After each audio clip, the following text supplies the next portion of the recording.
blogger, travel writer, freelance journalist, and TV host. And today I'm here with Jakia Danielle, and we're on the rise. A pleasant good morning, everyone. We are here today with none other than Ianthia Smith, and I am just so happy to have her because I was trying to lock her down from last season.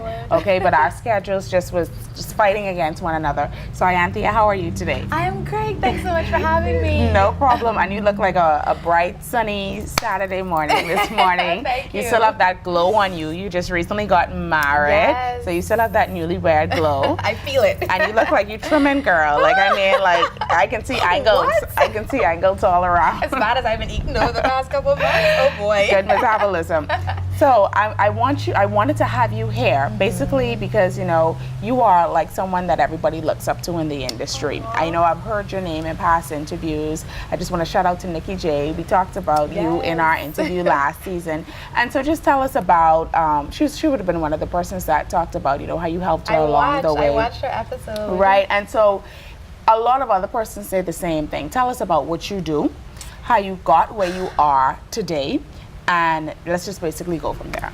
Okay, well, I am now a freelance journalist, writer, travel blogger, brand ambassador, I guess an influencer of sorts. And I started out in media, working as a cub reporter at the Nassau Guardian, and I just worked my way through it. Went on to JCN, went on to anchor the news at ZNS, and you know, media for me has always been a passion. People always ask me, "Is this something that you always wanted to do?" And I said, "Yeah." Like, always find myself when I was younger reading books or being on the debate team, anything to do with words, anything to do with being in the spotlight, anything to do with being on camera, it was me. And so this has always been my passion. It's always been my dream and my goal. And I'm just so happy and thankful to be living it out. Like I said, I started out in media, mainstream media, for the newspapers and the TV stations. And something just hit me a couple of years ago, about 4 years ago. And I was like, I want to take this to another level. I want to do something else with this. I'd been doing media since I was in high school. I was writing for the Nassau Guardian. Wow. And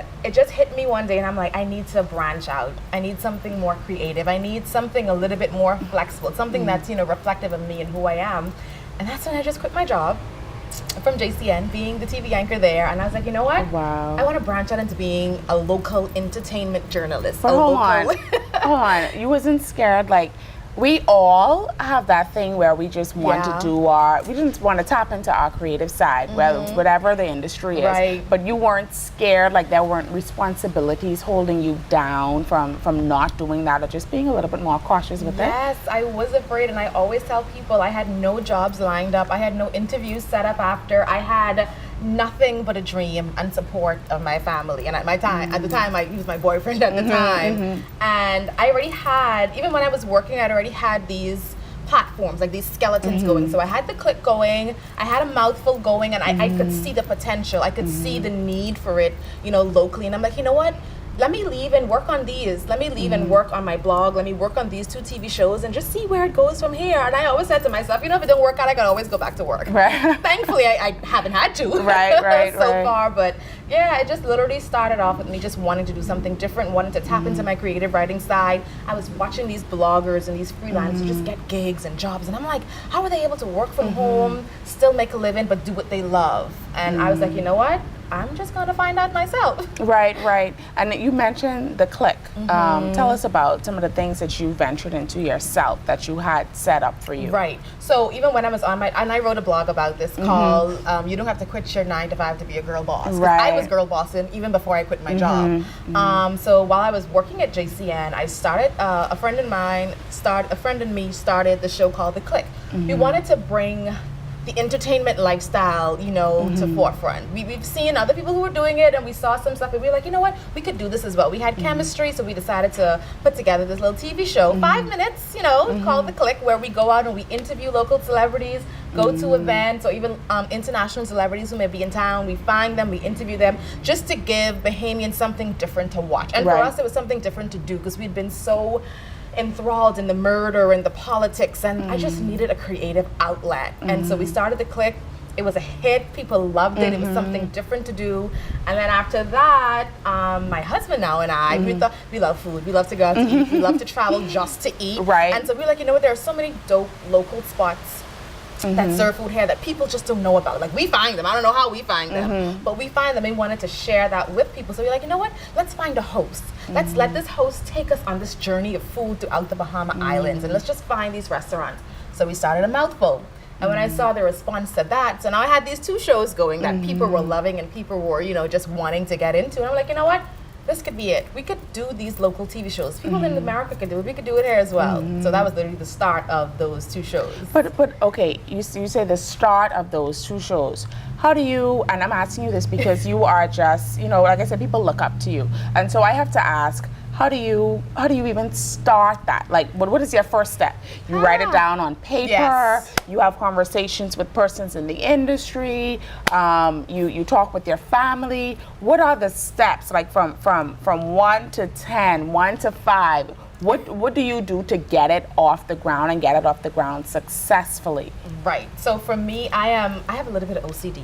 Like, I obsess over ideas. I obsess over things that I want to do, and I think about it over and over again. I pray about it, and the main thing I would say is I write it down. To see something in black and white, like, you don't know how powerful that is. And for me, once it's written, it's like, it's set in stone, and I have to now bring it to life. For me, that's just kind of how I kind of rationalize it. But I just think you just have to be passionate about it.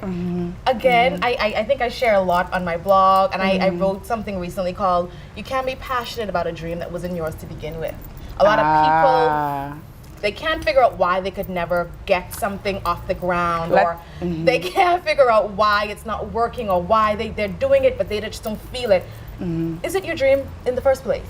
Is it yours in the first place? And so for me, these things are inherently mine. These are inherently my dream. And so for me, that's where it starts. It starts with me wanting to actually do this thing. And so once I want to do it, once I dream about it and obsess about it and pray about it, talk about it to people, my friends, my family, I just got to get it done, you know? Right. And it's so important that you said that, because a lot of times we see other persons doing their thing. We see them looking like they're living the life, right? And we want that for ourselves as well. But you have to find that niche, that one thing that you can just do and own it as yours. And so we're just so happy that you're willing to open up and share about your one thing, actually your many things that you have just been able to just do and do it well. And so talking about those things, let's just touch a little bit on media. Going back to you saying, you know, you just always knew you wanted to be in it. Tell us some of the things that kind of turn you off. like what I just said. You mean when I decided to leave? Like, no. I mean, like, okay, some of the things that you see, I would say, in the media industry that you would want somebody coming up, that little girl, that teenager, that college student who may be watching you right now, some of the things that you just want them to remember and not to adopt as habits that you see other persons doing now. I think it goes back to that whole thing about passion. Don't do it because it looks glamorous. Don't do it because it looks like I could be famous. Because there's no fame in this. You know, sometimes you literally do it for the love of it. There's no fame in it. There's hardly any money in it sometimes, and I'm sure you're learning that.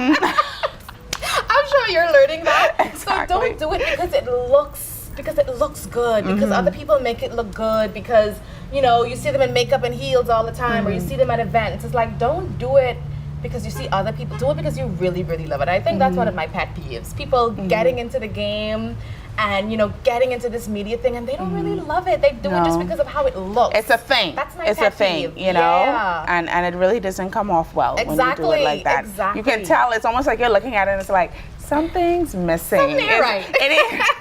It don't have that it factor. Yeah. So I understand what you mean. That would be my number one pet peeve, because this is something that I love. So imagine now, someone who is not here for it, someone who's not passionate about it, someone who is not committed to it like you are, encroaching on it. Like that's, I almost got offended. I won't even lie. I almost get offended. I almost feel insulted sometimes. And I always welcome new people. I welcome people who want to try, people who want to ask me for advice. I'm always there. You know that. My DM's always open. My email's always open. And you're always willing to share. Yes, I am. But I just want to share with people who are genuine. I want to share with people who are passionate. I want to share with people who are connected and committed to the media industry, because I think I have spent the better part of my life helping, to build it. And I don't want just some Johnny come lately coming in here, come in for it, get a couple Instagram selfies and be like, okay, on to the next, Exactly. And they don't respect the work, the craft, everything that it takes to make it happen. They don't respect it. They just want to do it for fame. So we appreciate you just outlining that right now. And tell us about your first international feature. I read something on your blog and on your YouTube channel. I listened to something one time. I think you had where you did something with Essence magazine, or your name was mentioned in Essence. And so tell us how that felt, even though it was some years back. When I tell you the world is just coming full circle for me, Wow. I have always been a fan of Essence. I've always joked about it. Lord, one day I can write for them. One day I can see my byline at essence.com or something like that. And so when I traveled to Thailand last year, they have this section called, Essence Travel, #Essence Travel. And so they picked my photo as the featured photo, for their travel section. That was cool. I was like, you know what? Getting closer and closer to Essence, closer and closer to Essence. And then last month, I was in talks with one of the editors from Essence magazine. Wow. And she was like, I literally put up something on my Insta stories that said, hey, what do you guys think about me putting together, would you subscribe to an e-course where I teach you guys how to pitch to brands and actually get your work in international publications? This lady from Essence magazine replied like almost immediately and said, hey, we're looking for travel writers. Would you like to be on board? I was like, hold on. I said, look at the Lord. I always knew, I always felt that one day I would catch their attention. And just from randomly, I thought, putting up that Insta story, she replied. And so we've been in talks. I'd sent her some pictures for some travel-related articles. And a couple of weeks ago, the first one actually went live on essence.com. Literally a dream come true. Wow. Yep. And so it happened. And Essence isn't the only one, I believe. I think, you post a lot. And so I see that a lot is happening. And I think that if it's one thing that we all can respect about you, Ianthia, you kind of stay in your own lane.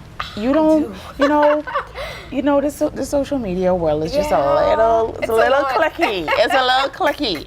And if it's one thing that I can say about Ianthia, and that I've even heard persons in my circle say about Ianthia, is that Ianthia stays in her own lane. Wow, she's doing her thing. She don't care who watching. She don't care who ain't watching. She don't care who going to this event and that event, whether she's invited or not or whatnot. She's still got her own thing going on. And so tell us about the importance of staying in your own lane. You said you're passionate about what you do and you own it, but just as an individual, as a woman, as a representative in this industry, the importance about staying in your own lane and not caring about the clicks, because it's so easy to get caught up in that. So easy. I think I've been blessed with one of those personalities where I just don't need it. I don't need the girl squad, and I don't need, and I have friends, mind you. You may not see them often on my Instagram because there's some things that I keep personal to myself. But I just don't need validation from anyone. I don't need an invitation to make me feel like, oh, I'm a top blogger. I don't need an invitation to an event to make me feel like I'm a part of something. Like, it's okay. I will continue working regardless. Whether you send the invite or not, I will continue working and I will make stuff work for myself. I appreciate, when people invite me to events and when I'm there to be able to socialize and network. Of course, you want to be, amongst people who share similar interests, but if it doesn't happen, I don't die. I don't. And it's fine. Like, it's cool. I'll be good. I'll continue to be good. Yeah, I think staying in your own lane is a part of your success story. Like, you can't want to be a part of everything. If you're a part of everything, then what are you really focusing on? That's it right there. Let's take a pin right there. You cannot be a part of everything. So if you have a platform, whatever your platform is, stick to that. Yes. You can't be a part of this event, that thing, this blog, this social circle. Exactly. You have to choose what you represent and stick to it and master it. Because normally when you try to dabble into everything, you end up executing mediocre work. Thank you very much. And nothing, it's almost like what they say, something jack of all trades, but master of none. And so I appreciate you saying that. Find that thing and stick to it, master it, and be comfortable in that. You don't have to let other people validate you. You can just stick to what you know and enhance your own craft. And even with that said, there's nothing wrong with, tapping into other avenues and other ventures. Most definitely. But I think people obsess about a million things at once. Like for me, I think if anybody were to ask, like writing is my passion. Yeah, you see me do, but blogging is writing. But yeah, you see me do the social media stuff and the influencer and the brand ambassador and all that good stuff. But honestly, like all of it was just to get my writing to where it is, to get my writing scene. All of that was a means to an end, which is the writing. The goal. Everything has to be an arrow to point to that goal. Yes, exactly. And so for me, I was like, you know what? My dream goal is to write for these international organizations, like the Essence and the Forbes and the X and the Cold, all those people who have found me. But because of what I was doing in the social media sphere, which really isn't my, I like it, I love it, I love Instagram, it's visual and colorful and all that good stuff. But for me, all of that was just to get to where I am now. Seeing my byline in essence.com, seeing my byline on xandnicole.com, seeing my byline on Forbes Travel Guide. You know, that for me, it was a means to an end. And so sometimes people, they don't know what they want. They don't know what they want to do, and so they do a million things at once. But you know, if you just focus on that one thing, focus on what you're really passionate about, it will all come together. But having it all come together and having a family life, you know, things going on behind the scenes, how do you balance it all? Because you just got married. And so how did you manage to... Hence me being late for our interview today. I'm still trying to figure out the whole wake up early in the morning thing. I'm not a morning person. Oh, I'm not either, child, you know. God. I'm really not either, so I can relate to you with that. But like, how did you balance it all? Because you even turned your leading up to your wedding into a story for all of us to follow.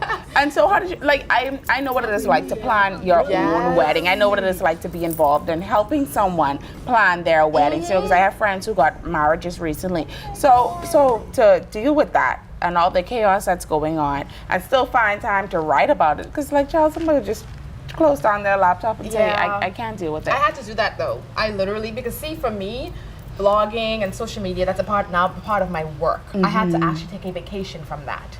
And so when I did post and when I did blog, it was on my own time. It wasn't a strict scheduled thing that I'm used to when it comes to my blogging and my social media strategy. It wasn't as strict as it was. So it's tough. And so I decided not to balance it. I decided that this moment in my life, I will never get back.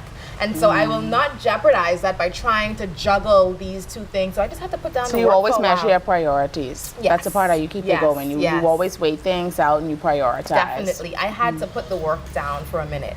And so I said, you know what, whenever it happens, it happens. Whenever I post a blog, I post a blog. Whenever I post to Instagram, I post to Instagram. But I need to be in the moment. I need to be in the moment of planning my wedding and planning my life and, you know, just getting ready for this new chapter. Absorbing that. Because yes. like you said, you're not going to get it back. Yes, it's so easy to be addicted to work and feel like, especially in a creative space, you always feel like you have to create or put out or publish or put up something, and it's like it could get very, very, very overwhelming. And so the overwhelmingness of that and then the wedding, I was like, you know what, something got to give. So I just let it happen as it happened, and now I'm back fully back to work.